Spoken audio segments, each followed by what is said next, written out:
Hola, Dios me los bendiga. Bienvenidos a la clase número 46 para la gloria de nuestro Señor. En esta clase vamos a estar hablando acerca de esa famosa batalla que tuvo eh, el rey David, que en ese tiempo todavía no era rey, pero verdad iba en camino. David, el pequeño David con Goliat. Es una clase muy interesante, es una historia muy interesante y verdad espero que se queden con nosotros durante toda la clase, que la podamos disfrutar, que podamos atesorar lo que el Señor tiene para nosotros. Les quiero pedir una disculpa a los que han estado esperando la clase cada semana. No he podido hacerlo semanalmente como lo venía haciendo durante todo este tiempo debido a ciertas cosas que han sucedido. No he podido, pero ya si Dios permite vamos a empezar otra vez cada sábado si Dios lo permite. Así es que vamos a disfrutar de esta clase y que Dios nos ministre. Comenzamos. Bueno, vamos a comenzar. Vamos a orar para presentarle nuestra clase a nuestro Señor. Padre, te adoramos, Señor, te bendecimos, te damos gloria y honra. Te anhelamos, Señor, anhelamos tu presencia, Señor, anhelamos, Señor, que se establezca tu reino, Señor, ya en esta tierra. Señor, te pedimos, Padre amado, que esta palabra, Señor, que tú tienes para este día, para nosotros, Señor, sea de edificación para cada uno de nosotros, Señor, que podamos, Señor, atesorarla, Señor, y no solamente atesorarla, Señor, sino que podamos ponerla en obra en nuestras vidas, Padre, para tu gloria y tu honra te lo pedimos, Señor, en el nombre de Jesús. Amén. Bueno, ya teníamos un tiempito que no podíamos grabar, pero gracias al Señor que lo pudimos hacer hoy. Y esta clase vamos a tocar una historia muy bonita, una historia muy famosa que yo creo que la mayoría de la gente, por lo menos si no se la sabe, la ha escuchado de algún lado o más o menos tiene una idea de esta historia. Y es la historia de cuando David mató a Goliat, al gigante, ¿verdad? El famoso gigante Goliat. Y esta historia se encuentra en Primera de Samuel, el capítulo 17. Vamos a leerla, vamos a tocar esta historia. Y esa es la secuencia que llevamos, ¿verdad? Estamos estudiando el libro de Primera de Samuel y este es el capítulo que nos toca. Una historia muy bonita, una historia muy llena de mucha enseñanza para nuestra vida. Así es que vamos a comenzar en Primera de Samuel capítulo 17, versículo del 1 al 58, pues vamos a tocarlos todos, ¿verdad? Dice, los filisteos juntaron sus ejércitos para la guerra y se congregaron en Soco, que es de Judá, y acamparon entre Soco y Aseca, en Efes Damín. También Saúl y los hombres de Israel se juntaron. Acordémonos que Saúl, el rey Saúl, ¿verdad? Eh, Era el rey el nuevo rey, ¿verdad? Entonces, estaban en guerra contra los filisteos, que eran los archienemigos de Israel en aquellos momentos, ¿verdad? Y ya venían siendo, ¿verdad? De un cierto periodo de tiempo. Entonces, estaban en guerra contra los filisteos. Y aquí dice también, ¿verdad? Que Saúl y sus hombres y los hombres de Israel se juntaron, dice, y acamparon en el valle de Ela. Y dice, y se pusieron en orden de batalla contra los filisteos. Y los filisteos estaban sobre un monte a un lado e Israel estaba sobre otro monte al otro lado y el valle entre ellos. O sea, en medio de ellos había un valle, ¿verdad? Vamos a conocer un poquito acerca de los filisteos, uno de los, como ya les estaba diciendo, uno de los enemigos principales que tenía Israel. Y estuve leyendo un poquito mientras estaba preparando la clase antier acerca de los algunos hallazgos eh, que se han hecho, algunos descubrimientos que se han hecho recientes de ADN de individuos que han sido, que fueron básicamente enterrados en la ciudad filistea de Ascalón. Y dice que muestra que los filisteos eran una población intrusa en Oriente Medio, y que sus parientes más cercanos no se encontraban precisamente ahí, sino que se encontraban en Creta, en Cerdeña, Grecia o incluso en España. Entonces, vamos a considerar, ¿verdad?, que eran de origen europeo, ¿verdad? Entonces también dicen los estudiosos de la Biblia, y estos proponen, ¿verdad?, que el nombre de filisteos se originaría a partir de la raíz semítica PLS, no sé cómo pronunciarlo, por eso la estoy deletreando. Dice que significa dividir o invasor. Entonces, sí tiene un poquito de sentido, ¿verdad? Estos hombres no eran nativos en el Oriente Medio, ¿verdad? Y los recientes hallazgos arqueológicos y el ADN que fue extraído de gente que estaba enterrada en estas ciudades filisteas han demostrado, ¿verdad?, que no eran nativos de aquel lugar.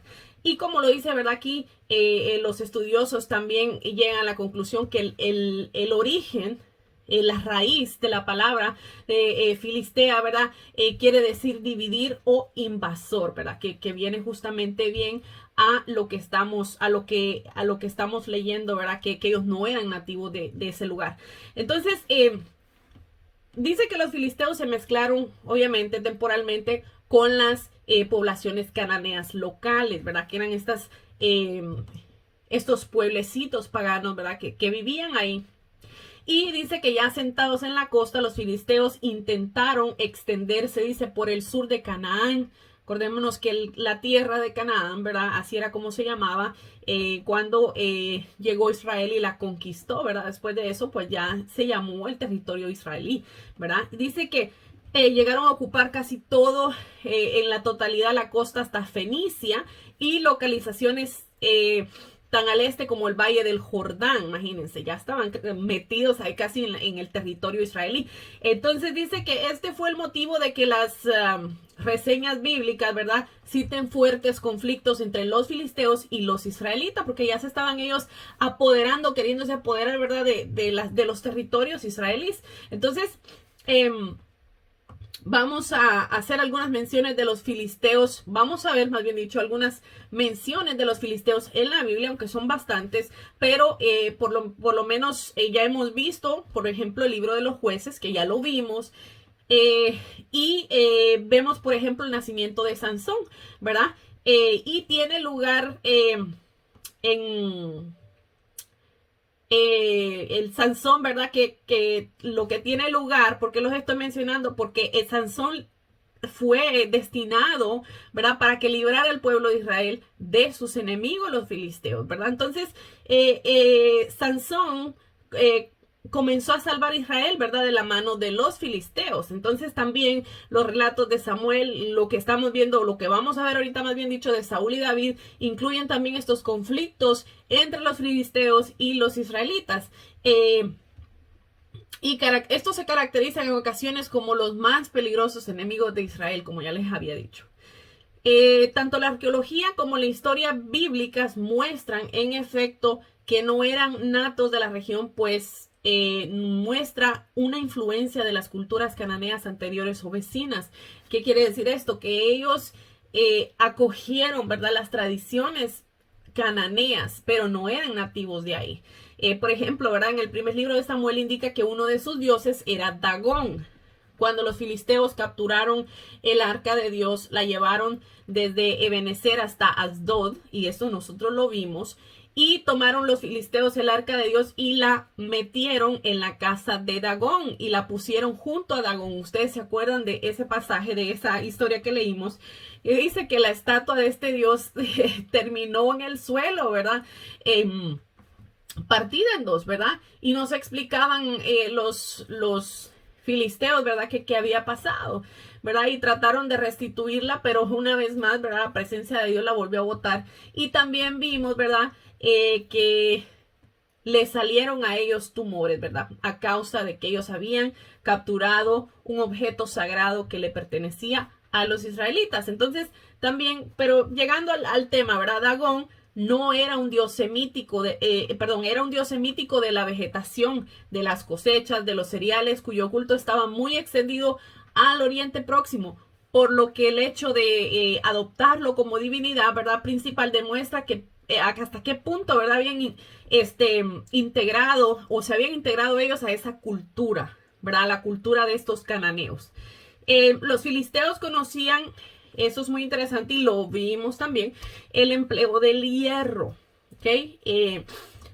El monopolio, o sea, el derecho, ¿verdad?, legal para exportar con carácter exclusivo el metal confirió, ¿verdad?, una superioridad militar durante siglos.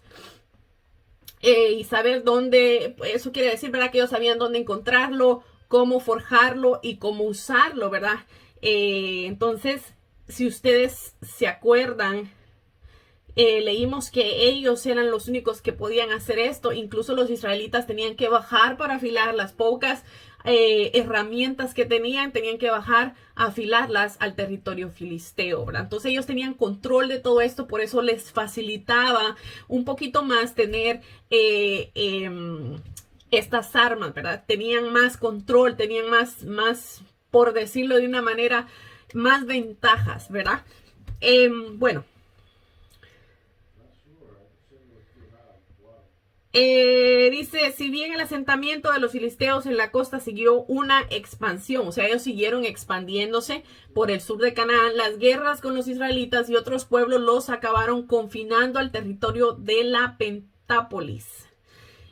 Tras varias derrotas infligidas por David, rey de Israel, que lo vamos a ver, los intentos de expansión de los filisteos cesaron. A partir de ese momento ya no supusieron un riesgo para el reino de Judá, por lo que las menciones a Filistea en la Biblia se reducen. Sin embargo, siguieron, ¿verdad?, siendo una amenaza política, ¿verdad?, en incursiones militares, sobre todo en la época de la cosecha, ¿verdad? Y vimos, ¿verdad?, también un poquito de estas historias, ¿verdad?, cómo ellos subían y le querían robar las cosechas, ¿verdad?, a los israelitas, ¿verdad? En cierta parte, pues, ellos siempre fueron enemigos de Israel como quiera, ¿verdad? Siempre eran un enemigo a consideración. Nabucodonosor II dice que devastó el territorio filisteo en el año 604 a.C. y el resto, igual que el resto del Medio Oriente, cayeron después en manos del imperio de Alejandro Magno, ¿verdad? Y vamos a ver también un poquito acerca de la religión de ellos. Yo sé que ya la tocamos, pero para que nosotros podamos ver un poquito más acerca de esa cultura, ¿verdad? ¿Qué era lo que ellos creían? Porque era un pueblo pagano que adoptó estas religiones paganas de a su alrededor, porque como les repito, ellos, según lo que yo estuve investigando, no eran natos de esa región, ellos llegaron ahí. Entonces dice que las deidades, veneradas por los filisteos eran Dagón, como ya les había mencionado, y el hijo de Dagón se llamaba Baal, que este nombre sí se escucha bastante dentro de la Biblia. ¿Por qué? Porque muchos israelitas se desviaron a adorar a este dios Baal. Y dice, y Astaré, cuyos nombres o variaciones de los mismos aparecen también en el panteón cananeo. Las fuentes bíblicas destacan en numerosas ocasiones que los filisteos no practicaban la circuncisión. ¿Qué quiere decir esto? Por eso vamos a ver ahorita la historia que vamos a ver de David y Goliat, que él se refirió a Goliat como un incircunciso, ¿verdad? ¿Por qué? Para dar a entender, ¿verdad?, que este hombre no tenía parte ni suerte con el pacto, ¿verdad?, de Dios, con el pacto abrahámico, ¿verdad? Bueno. Dado un poquito acerca de la historia de los cananeos, vamos a seguir con el relato que estábamos leyendo. Dice el verso 4, salió entonces del campamento de los filisteos un paladín, el cual se llamaba Goliat de Gat, y tenía de altura 6 codos y un palmo. Esto equivale a más o menos la medida de 9 pies y 9 pulgadas de alto. Dice, y traía un casco de bronce en su cabeza, llevaba una cota de malla y era el peso de la cota 5,000 ciclos de bronce, y sobre sus piernas traía grebas de bronce y jabalina de bronce entre sus hombros. El asta de su lanza era como un rodillo de telar y tenía el hierro de su lanza 600 ciclos de hierro, e iba su escudero delante de él. Imagínense, solo el hecho de ver las armas de este hombre, ¿verdad? El armamento que él llevaba, yo me imagino que ya con eso atemorizaba al pueblo de Israel. Dice, y se paró y dio voces a los escuadrones de Israel, diciéndoles, ¿para qué os habéis puesto en orden de batalla? ¿No soy yo el filisteo y vosotros los siervos de Saúl? Escoged entre vosotros un hombre que venga contra mí. si él pudiere pelear conmigo y me venciere, nosotros seremos vuestros siervos, y si yo pudiere más que él y lo venciere, vosotros seréis nuestros siervos y nos serviréis. Imagínense la clase de trato que les había dado, ¿verdad? Y aquí estaba el pueblo de Israel, ¿verdad? El ejército de Israel enfrente, en línea de batalla, ¿verdad? Y nadie se atrevía a dar un paso, a pelear, a iniciar la pelea, porque obviamente estaban intimidados por este hombre, ¿verdad? Y esto nos lo deja saber también la provocación que este hombre les hacía, ¿verdad? Que los estaba como menospreciando. Vamos a seguir leyendo. Y dice, y añadió el filisteo, hoy yo he desafiado al campamento de Israel, dadme un hombre que pelee conmigo. O sea, él no quería que la batalla fuera de pueblo a pueblo, ¿verdad? Sino que lo que él quería era la batalla que fuera un hombre contra él, ¿verdad? Y obviamente pues todo el mundo miraba la desventaja que tenían al ver al semejante hombre, ¿verdad? De altura. Pero vamos a ver que aún con todo y eso hubo un valiente que tuvo la confianza en Dios necesaria para poder salir y pelear por su pueblo. Y dice, oyendo Saúl y todo Israel estas palabras del filisteo, se turbaron y tuvieron gran miedo. Los israelitas, ¿verdad? Necesitaban con urgencia un plan, ¿verdad? Para acabar con lo que estaba pasando, pero como ya podemos más o menos irnos imaginando, Saúl no tenía el plan, ¿verdad? No tenía la estrategia para poder, o no tenía más o menos para decirlo, ¿cómo decirlo? La valentía, ¿verdad? Porque él pudo haber dicho, bueno, como rey, ¿verdad? Haber mandado al capitán de ese ejército y que se la jugara, ¿verdad? O algo así, pero todos estaban llenos de temor, incluido el rey. Dice, y David era hijo de aquel hombre efrateo de Belén de Judá, cuyo nombre era Isaí, el cual tenía 8 hijos, y en el tiempo de Saúl este hombre era viejo y de gran edad entre los hombres. Aquí dice que tenía 8 hijos, ¿verdad? Pero según Primera de Crónicas, capítulo 2, versículo 13, dice que Isaí tuvo 7 y no 8 hijos. Es posible tal vez que uno de ellos muriera al nacer. Por eso el cronista, ¿verdad? No lo registró, no lo sabemos. Pero también añadiendo a eso, David tenía 2 hermanas. Una se llamaba Sarbia y la otra se llamaba Abigail. Ahora, Abigail, hay otra Abigail, ¿verdad? Con la que el rey David después tiene una relación, pero no la podemos confundir con su hermana, ¿verdad? Porque como ya yo les había dicho antes, hay nombres que se repiten en la Biblia, tenemos que tener mucho cuidado con eso y saber bien cuál es cuál, ¿verdad? Bueno, dice, y los 3 hijos mayores de Isaí habían ido para seguir a Saúl a la guerra, y los nombres de sus 3 hijos que habían ido a la guerra eran Eliab, el primogénito, el segundo Abinadab y el tercero Sama. Los hermanos de David, ¿verdad? Estaban en el ejército de Israel defendiendo la tierra, probablemente porque si los filisteos lograban subir por el valle de Ela, ¿verdad? De Belén, quedarían ellos a merced de los filisteos, ¿verdad? Ellos corrían mucho peligro. Y dice, y David era el menor. Siguieron pues los 3 mayores a Saúl. Pero David había ido y vuelto dejando a Saúl para apacentar las ovejas de su padre en Belén.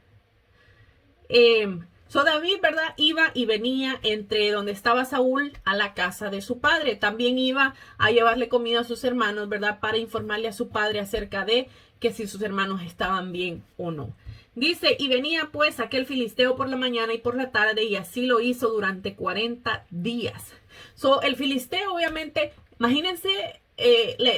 imagínense ustedes la escena, ¿verdad? Este filisteo, este gigante, había estado afligiendo a los israelitas con palabras, ¿verdad? Intimidándolos por 40 días. Psicológicamente, los israelitas tenían que estar ya descompuestos, ¿verdad? Porque con la intimidación, no solamente física de aquel hombre, sino verbal también, ¿verdad? Dice, y dijo Isaí a David, su hijo, toma ahora para tus hermanos un efa de este grano tostado y estos 10 panes, y llévalo por pronto al campamento a tus hermanos. Y estos 10 quesos de leche los llevarás al jefe de los 1000 y mira si tus hermanos están buenos y toma prendas de ellos. Bueno, el hecho de que el padre de David, ¿verdad?, pidiera alguna prenda de sus hijos era para saber, ¿verdad?, o para confirmar, ¿verdad?, que ellos estaban bien. Dice, y si Saúl y ellos y todos los de Israel estaban en el valle de Ela peleando contra los filisteos. Se levantó pues David de mañana y dejando las ovejas al cuidado de un guarda, se fue con su carga como Isaí lo había mandado y llegó al campamento cuando el ejército salía en orden de batalla y daba el grito de combate. Fíjense aquí, dice que daban el grito de combate, pero realmente no pasaba nada, ¿verdad? Porque nadie se atrevía a ir a pelear. Dice, y se pusieron en orden de batalla Israel y los filisteos, ejército frente a ejército. Así habían permanecido, imagínense, 40 días y nadie daba el primer golpe. Así que, en verdad, iba a parecer como que si fuese otro día, ¿verdad? Que no iba a pasar nada. Pero vamos a ver lo que sucedió. Entonces David dejó su carga en mano de aquel que guardaba el bagaje y corrió al ejército. Y cuando llegó preguntó por sus hermanos si estaban bien. Mientras él hablaba con ellos, he aquí que aquel paladín que se ponía en medio de los dos campamentos, que se llamaba Goliat, el filisteo de Gat, salió de entre las filas de los filisteos y habló las mismas palabras y las oyó David. El que David escuchara, ¿verdad?, estas palabras de Goliat le iban a dar un gran giro a esta historia. Dice, y todos los varones de Israel que veían a aquel hombre huían de su presencia y tenían gran temor. No había quien se parara enfrente de él, ¿verdad? Y cada uno de los de Israel decía, ¿no habéis visto a aquel hombre que ha salido? Él se adelanta para provocar a Israel. Al que le venciere, el rey le enriquecerá con grandes riquezas y le dará su hija y eximirá de tributos a la casa de su padre en Israel. Saúl, ¿verdad?, ya en su desesperación ya les había dado una oferta, ¿verdad?, de cualquiera que saliera a pelear contra Goliat, ¿verdad? Pero vemos aquí el carácter, ¿verdad?, de este rey, ¿verdad? Porque yo me imagino que cuando un rey es rey, tiene el mandato en su mano, ¿verdad? Y tiene que hacerlo cumplir. Entonces, probablemente él pudiese haber dicho, si él hubiese sido un hombre de carácter, pudiese él haber ordenado, ¿verdad?, que un hombre fuera con su, ¿cómo se dice?, con su autoridad, ¿verdad?, pudiera haber dado el mandato, pero en vez de eso lo vemos aquí, ¿verdad? Me imagino yo que para hacerlo más interesante, o quizá pensó, ¿verdad?, que se iban a interesar muchos cuando escucharan la oferta que él tenía, pero al parecer estaban tan intimidados que ninguno había siquiera considerado la oferta del rey, ¿verdad? No solamente les iba a dar riqueza, sino que los iba a hacer al que venciera, ¿verdad? Este hombre lo iba a hacer su yerno, imagínense, yerno del rey. Entonces ninguno se había aventado a este combate, ¿verdad? Perdón. Dice, entonces habló David a los que estaban junto a él diciendo, ¿qué harán al hombre que venciere a este filisteo y quitare el oprobio de Israel? Porque ¿quién es este filisteo incircunciso para que provoque los escuadrones del Dios viviente? Ese es David hablando. Entonces, como les decía, incircunciso, ¿verdad?, se refería a una persona ajena al pacto de Dios, ¿verdad? Por lo tanto, obviamente, ¿verdad?, dejaba saber David que Dios estaba con ellos y no con este filisteo que estaba tratando, ¿verdad?, de intimidarlos. David entendió, ¿verdad?, que la amenaza no solamente era contra el pueblo de Israel y Saúl, su rey, sino contra Dios mismo, ¿verdad? Ya que Goliat estaba provocando al ejército del pueblo de Dios, ¿verdad? Y esto no era cualquier cosa, ¿verdad? Porque David consideró que Goliat era digno de muerte por atreverse a amenazar a Dios blasfemándolo con sus palabras. Para David, obviamente, el honor de Dios estaba en juego, ¿verdad? Y ninguno lo había visto así de esa manera, pero David, que era un hombre que dice la palabra conforme al corazón de Dios, tuvo la valentía, ¿verdad?, de decir, yo no voy a permitir que el nombre de Dios sea blasfemado de esta manera, tengo que hacer algo, ¿verdad? Y dice, y el pueblo le respondió las mismas palabras, diciendo, así se hará al hombre que venciere. Y oyéndole hablar Eliab, su hermano mayor, con aquellos hombres, se encendió en ira contra David y dijo, ¿para qué has descendido acá? ¿Y a quién has dejado aquellas pocas ovejas en el desierto? Yo conozco tu soberbia y la malicia de tu corazón, que para ver la batalla has venido. Bueno, aquí tenemos al hermano de David, ¿verdad? Malinterpretando las intenciones del pobre David, del por qué él estaba ahí, ¿verdad? Y sabemos que David había ido no por capricho, no por ir a ver la batalla, sino porque su papá lo había enviado para dejarle comida a sus hermanos y ver si ellos estaban bien, ¿verdad? Pero podemos ver el corazón malvado de este hermano mayor de David y podemos comprender también por qué Dios no lo escogió a él para ser el sucesor de David. Dado, ¿verdad?, que en la antigüedad el primogénito era el que llevaba la batuta, como dicen por ahí, ¿verdad?, de su casa, ¿verdad?, del linaje. Pero él, siendo el mayor, no fue el escogido por Dios, sino que fue David. ¿Por qué? Pues ya podemos ver una reseña, ¿verdad?, del por qué. David respondió: ¿qué he hecho yo ahora? ¿No es esto mero hablar? Y apartándose de él hacia otros, preguntó de igual manera y le dio el pueblo la misma respuesta de antes. David estaba realmente interesado, ¿verdad?, de saber más sobre lo que estaba sucediendo. Al contrario de lo que se hubiese pensado, no se fue de ahí, sino que indagó más en el tema. Dice: y fueron oídas las palabras de David, que David había dicho, y las refirieron delante de Saúl, y él lo hizo venir. Los soldados, obviamente, al ver el interés que tenía David, ¿verdad?, por saber, pensaron que quizá él, ¿verdad?, podría ser el que iría a pelear contra el filisteo. Y así ellos obviamente iban a quedar fuera, ¿verdad?, de la lista, por decirlo de una manera, o se les iba a quitar esa opresión, esa presión que tenían encima, ¿verdad? Y obviamente corrieron a comentarle a Saúl y Saúl inmediatamente lo hizo llamar. Y dice: y dijo David a Saúl: no desmaye el corazón de ninguno a causa de él. Tu siervo irá y peleará contra este filisteo. Soy la valentía, ¿verdad? Ya David había resolvido ir a pelear contra este incircunciso que había estado desafiando al pueblo y a Dios, ¿verdad? Dijo Saúl a David: no podrás tú ir contra aquel filisteo para pelear con él, porque tú eres muchacho y él es un hombre de guerra desde su juventud. Saúl rechazó de inmediato a David, ¿verdad?, por razones importantes.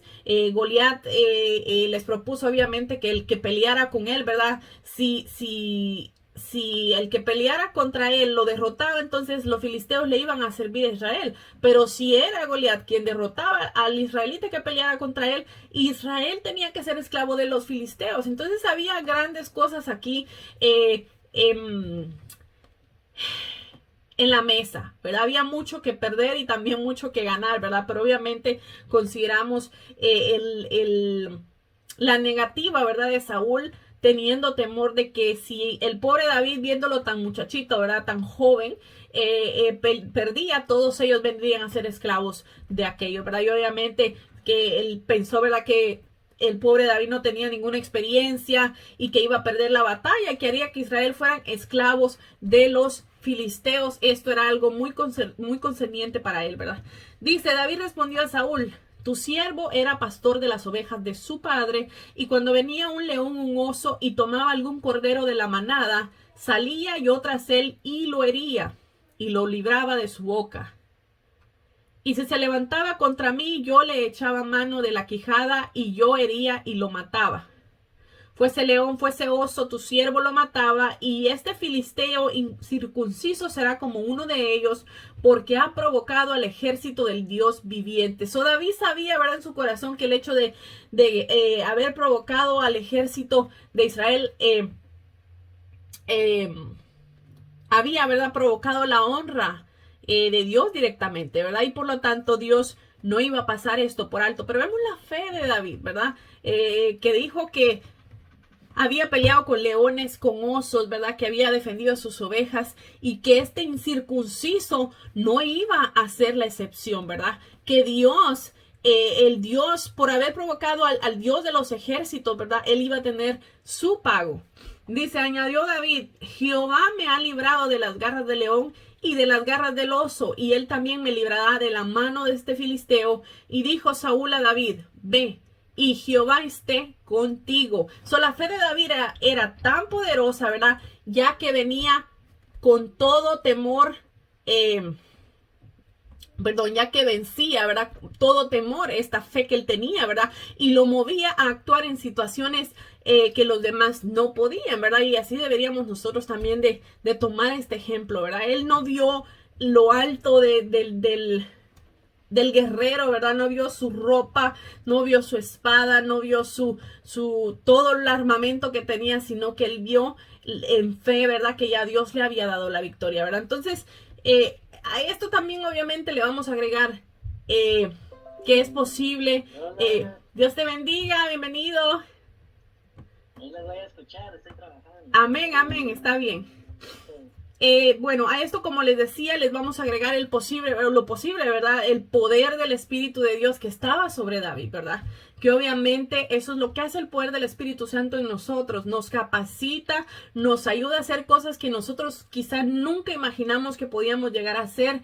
Y así es el Espíritu Santo, ¿verdad? Finalmente, obviamente, vemos aquí, ¿verdad? Que Saúl, al ver la fe de David, lo bendijo y le dio permiso de ir, ¿verdad? A pelear contra aquel filisteo que los había estado oprimiendo ya por tanto tiempo.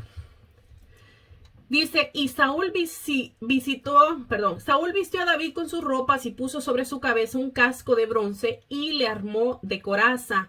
Y ciñó a David su espada sobre sus vestidos y probó a andar, porque nunca había hecho la prueba. Y dijo David a Saúl, yo no puedo andar con esto, porque nunca lo practiqué. Y David echó de sí aquellas cosas. Aquí hay otra lección bien grande, ¿verdad? Vemos que el hecho de que Saúl le ofreciera sus ropas a David, calculando que le quedaban, sugiere también, ¿verdad? Que aunque David era joven, tenía la estatura que tenía el rey, ¿verdad? Pero también David nunca había usado este armamento militar, ¿verdad? Entonces no pudo con él. Entonces,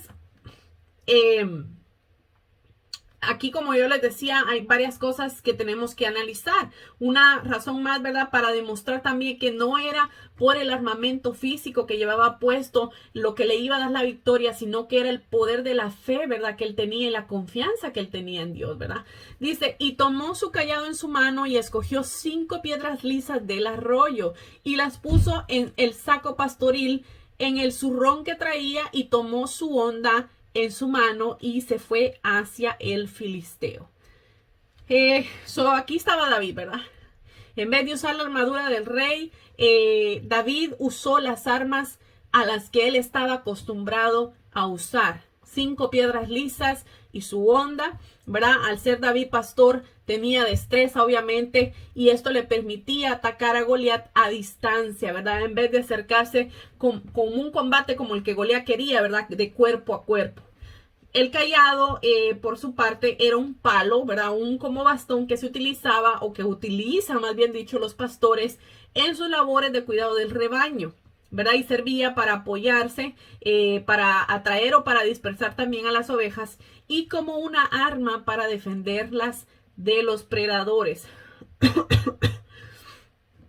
Entonces vemos, ¿verdad? Que las armas que David traía no eran las armas comunes de un soldado, ¿verdad? ¿Y por qué Dios permite este tipo de cosas? ¿Por qué estamos leyendo nosotros esta historia? ¿Por qué? Porque Dios es un Dios sobrenatural, que de lo pequeño puede hacer grandes cosas, ¿verdad? Al pobre David lo vieron un muchacho insignificante que no tenía ninguna experiencia, ¿verdad? Pero ese muchachito insignificante, al que todos miraban como inexperto, ¿verdad? Ese fue el que Dios usó. Y asimismo, nosotros tenemos que tener la confianza, ¿verdad? De que muchas veces nosotros nos sentimos que no somos nada, que no somos nadie, que quizás nunca vamos a poder hacer nada para el Señor, o que quizás nunca vamos a tener la valentía. Pues nosotros tenemos que mirar estas historias y reflexionar en ellas, porque realmente Dios ha hecho cosas grandes por medio de gente que usualmente eran los últimos de los que la gente esperaba ver algo, ¿verdad? Y aquí estamos viendo lo que pasó con David. Una historia muy bonita, ¿verdad? No era el poder que David tenía, sino que la fe que él tenía en el Dios de Israel. Dice, y el filisteo venía andando y acercándose a David y su escudero delante de él. Y dice, y cuando el filisteo miró y vio a David, le tuvo en poco. Eso vemos aquí también, ¿verdad? Incluso Goliat le tuvo en poco al pobre David, ¿verdad? Dice, porque era muchacho y rubio y de hermoso parecer. También Goliat lo vio como una cosa insignificante, ¿verdad? Y también así lo habían visto no solamente sus hermanos, sino también el rey Saúl, ¿verdad? Lo había tenido en poco. Dice, y dijo el filisteo a David, ¿soy yo perro para que vengas a mí con palos? Y maldijo a David por sus dioses. Como ya pudimos ver, ¿verdad? Goliat empleó su guerra psicológica, ¿verdad? Los insultos, ¿verdad? Contra David al sugerir que él era alguien insignificante, ¿verdad? Él lo quiso intimidar, como había estado intimidando al ejército con sus palabras por 40 días, como ya lo leímos. Entonces, también vemos que al maldecir a David por sus dioses, Goliat una vez más intentaba probar que sus dioses eran más poderosos, ¿verdad? Que el Dios de Israel, pero se iba a llevar una gran sorpresa, y no solamente él, sino también los filisteos. Dijo luego el filisteo a David, ven a mí y daré tu carne a las aves del cielo y a las bestias del campo. Lejos de intimidar a David, vamos a leer ahorita lo que David le contestó al filisteo. Dice, tú vienes a mí con espada y lanza y jabalina.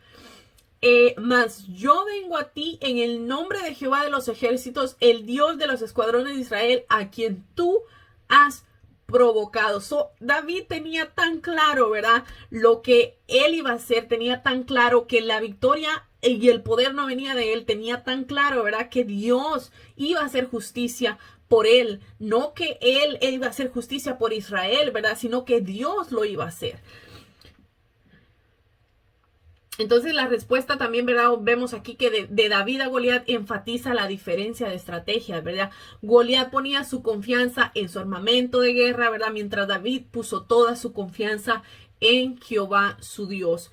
Pero David le dijo a Goliat que él había provocado a Dios, ¿verdad? Y ahora él lo vencería por medio de su siervo, o sea, por medio de él, ¿verdad? Él tenía esa confianza que él iba a ser el instrumento, pero que lo que iba a hacer Dios iba a hacerlo él, ¿verdad? Dios lo iba a hacer. Dice, Jehová te entregará hoy en mi mano, ese es David hablando, Jehová te entregará hoy en mi mano y yo te venceré y te cortaré la cabeza y daré hoy los cuerpos de los filisteos a las aves del cielo y las bestias de la tierra, y toda la tierra sabrá que hay Dios en Israel. David estaba asegurando no solamente la derrota de Goliat, sino el ejército, de todo el ejército filisteo, ¿verdad? Esto era solo el aviso de lo que venía, ¿verdad? De lo que iba a acontecer. David, ¿verdad? Obviamente procuró, ¿verdad? Tras la victoria israelita, que todos supieran que no había sido ellos con su fuerza, ¿verdad? Sino que Dios había sido el que les había entregado la victoria, ¿verdad? Como el Dios poderoso, como el Dios soberano que era, ¿verdad? Y obviamente estas regiones sabían, o por lo menos habían escuchado las historias, ¿verdad? De Dios de Israel, ¿verdad? Que los había sacado de Egipto. Todas estas regiones sabían, esos pueblos sabían de dónde Dios había sacado de Israel, ¿verdad? Pero una cosa es uno saber algo y otra cosa es experimentarlo. Y ellos estaban a punto de experimentar por qué era tan famoso, ¿verdad? El Dios de Israel, el Todopoderoso. Dice, y sabrá toda esta congregación que Jehová nos salva con espada y con lanza, porque de Jehová es la batalla y él os entregará en nuestras manos. Y aconteció que cuando el filisteo se levantó y echó a andar para ir al encuentro de David, David se dio prisa y corrió a la línea de batalla contra el filisteo. Y metiendo David su mano en la bolsa, tomó de ahí una piedra y la tiró con su honda e hirió al filisteo en la frente, y la piedra quedó clavada en la frente y cayó sobre su rostro en tierra. Ni bien la batalla comenzó, ¿verdad? Ya David había acertado un golpe mortal, como lo estamos leyendo aquí, ¿verdad? Cayó fulminante al suelo. Y dice, así venció David al filisteo con honda y piedra, e hirió al filisteo y lo mató sin tener David espada en su mano. Perdón. Esta victoria, ¿verdad? Como ya les decía yo, fue el resultado de la fe de David, ¿verdad? Esa fe que mueve, ¿verdad? Porque hay una fe que es que no quiere hacer nada. Y como dice, creo que es en el libro de Santiago, la fe sin obras es muerta, ¿verdad? O sea, yo no puedo decir que tengo fe y me quedo sin hacer nada. Dice que donde hay fe hay acción también, ¿verdad? Entonces lo vemos aquí en esta historia. David no solamente tuvo la fe, sino que accionó por esa fe, ¿verdad? Y ahora nosotros estamos leyendo el resultado de lo que esa fe provocó, ¿verdad? Él caminó en fe, se fue delante de este hombre que estaba intimidando. Yo me imagino, ¿verdad? Que en algún punto de su corazón tuvo que sentir miedo, tuvo que haberse intimidado, ¿verdad? Porque somos humanos y nos pasa, ¿verdad? Pero él iba, su fe era más poderosa que todos sus miedos, ¿verdad? Y vemos aquí que por qué él fue que ganó la batalla, ¿verdad? No fue por sus méritos, ¿verdad? Aunque sí fue él el que dio el paso hacia adelante, ¿verdad? Pero fue impulsado, obviamente, por esa fe poderosa, ¿verdad? Que tenía acerca del Dios al quien él servía, ¿verdad?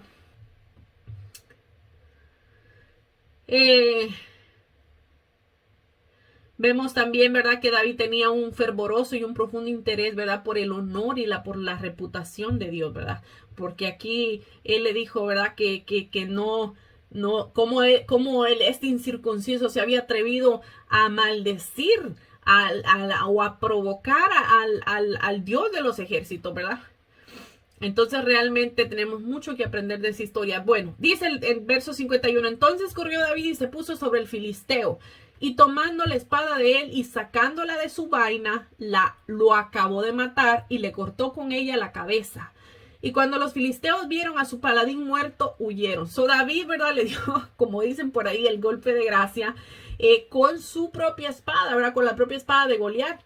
Y obviamente Goliat estaba tirado en el suelo, estaba gravemente herido, pero todavía estaba vivo cuando David se le acercó y le cortó la cabeza, ¿verdad? Al ver obviamente que este filisteo, este gigante estaba muerto, ¿verdad? Todos los demás filisteos, perdón, salieron corriendo y huyeron. ¿Por qué? Porque tenían su confianza en un hombre, ¿verdad? Pero David tenía la confianza en Dios. Y esa es la gran diferencia, ¿verdad? Nosotros no podemos poner la mirada en los hombres porque los hombres nos van a fallar, pero Dios, así como a David no le falló, tampoco nos va a fallar a nosotros. Dice, levantándose luego los de Israel y los de Judá gritaron y siguieron a los filisteos hasta llegar al valle y hasta las puertas de Ecrón. Y cayeron los heridos de los filisteos por el camino en Saraim hasta Gad y Ecrón. Y volvieron los hijos de Israel de seguir tras los filisteos y saquearon su campamento. Y David tomó la cabeza del filisteo y lo trajo a Jerusalén, pero las armas de él las puso en su tienda. Y dice, y cuando Saúl vio a David que salía a encontrarse con el filisteo, dijo a Abner, general del ejército, Abner, ¿de quién es hijo este joven? Y Abner respondió, vive tu alma, oh rey, que no lo sé. Y el rey dijo, pregunta de quién es hijo ese joven. Ya sea, ¿verdad? Que porque Saúl estaba muy ocupado o porque estaba atormentado por un espíritu inmundo, ¿verdad? Saúl no reconoció a David, su músico, porque acordémonos que ya David había estado con el rey Saúl porque, ¿verdad? Dios permitió que un espíritu malo viniera a atormentar a Saúl por su desobediencia, ¿verdad? Y uno de los criados, ¿verdad? Recomendó al rey, ¿verdad? Que ¿por qué no llamaban a un músico, ¿verdad? Y recomendó a David para que cuando el rey Saúl estuviera atormentado, ¿verdad? Viniera David y tocar el arpa, ¿verdad? Para que así se calmara un poco el sufrimiento que tenía Saúl, ¿verdad? Y ya David había venido a la casa del rey y como vemos ahora aquí parece ser que no lo reconoció, ¿verdad? O tal vez, ¿verdad? Lo conocía, pero no había conocido quién era su papá. La verdad es que no lo sabemos. Pero como el rey hacía pregunta acerca de esto, ¿por qué? Porque él había dicho, ¿verdad? Que el hombre que venciere a Goliat le iba a llenar de riqueza, no solamente a él, sino a la casa de su padre. Perdón. Y dice, cuando David volvió a matar al filisteo, Abner lo tomó y lo llevó delante de Saúl, teniendo David la cabeza del filisteo en su mano. Y le dijo Saúl, muchacho, ¿de quién eres hijo? Y David respondió, yo soy hijo de tu siervo Isaí de Belén. hasta aquí llegó la historia, realmente una historia llena de tantas enseñanzas, porque algo que yo meditaba mucho cuando la estaba, verdad, ya la había preparado, pero la estaba leyendo otra vez hace, creo que 3 días, porque la clase le iba a dar ayer, pero por ciertas cosas no se pudo dar. Pero meditaba yo en algo. David hizo mención, ¿verdad?, de que él había peleado con osos, ¿verdad?, con leones, ¿verdad? Y él hacía mención de eso, ¿verdad? Pero lo que yo meditaba es que estas fueron como unas pequeñas batallas, ¿verdad? Que lo estaban preparando a él para esta gran batalla que libró este día cuando peleó con Goliat. Y algo muy característico, ¿verdad? De esta historia mencionar es que él no vio o no puso su confianza en la habilidad o en la experiencia grande, ¿verdad?, que él pudo haber tenido por aquellas batallas, ¿verdad? Sino que él las mencionó porque él dijo, el mismo Dios que me libró de la mano del oso, del león, me va a librar ahora. Entonces, no puso su fe en su experiencia, vamos a decirlo así, matando a estos animales, sino que puso su fe en el hecho de que Dios lo había defendido y que como lo había hecho en aquella ocasión, también lo iba a hacer en este momento, ¿verdad? Entonces, es algo muy hermoso pensar, ¿verdad? A veces nosotros nos jactamos diciendo, oh, no, yo ya tengo experiencia, yo ya pasé por eso, ¿verdad? Y tendemos a creer de que porque nosotros ya pasamos por eso somos unos expertos, ¿verdad? Pero no es así la realidad. Si nosotros hemos pasado grandes pruebas y hemos salido victoriosos de ella, no ha sido por nuestro propio poder, no ha sido por nuestra propia habilidad, ha sido porque Dios en su misericordia, en su gracia, nos ha permitido salir victoriosos, ¿verdad? Pero es Él. Tenemos nosotros que reconocer que es Él el que nos ha dado el poder. Yo creo que ningún cristiano, ¿verdad?, va a nunca a poder decir, oh, yo libré esta batalla porque yo soy fuerte. Realmente es Dios quien nos da la fuerza, ¿verdad?, a través de su Espíritu Santo. Y esto es algo que nosotros tenemos que atesorar y tenemos que llevar siempre en nuestro corazón, ¿verdad? Que nuestra confianza no puede estar en nuestras victorias pasadas, sino en lo que Dios hizo por nosotros y en lo que Dios va a hacer cuando se presente un problema, ¿verdad? O en nuestra vida diaria con nosotros, ¿verdad? Así es que hasta aquí llegó nuestra clase. Que Dios me los bendiga, que Dios me los guarde y si Dios permite, pues nos vemos, no sé, yo les voy a estar avisando cuando vamos a tener la otra clase. Así es que vamos a orar para presentarle, para terminar esta clase, perdón, y para que de verdad esta enseñanza, aunque quizá fue un poco corta, se quede en nuestro corazón. Padre, te adoramos, Señor, te bendecimos, te damos gracias, Padre amado. Gracias porque nos permitiste tener este momento, Señor, contigo, nos permitiste tener esta palabra, Señor, juntos. Gracias, Padre amado. Te pido, Señor, que te siga glorificando en la vida de cada uno de mis hermanos, Señor, de los que aún no te conocen, Padre Santo, de todos los que escucharán tu palabra, Señor.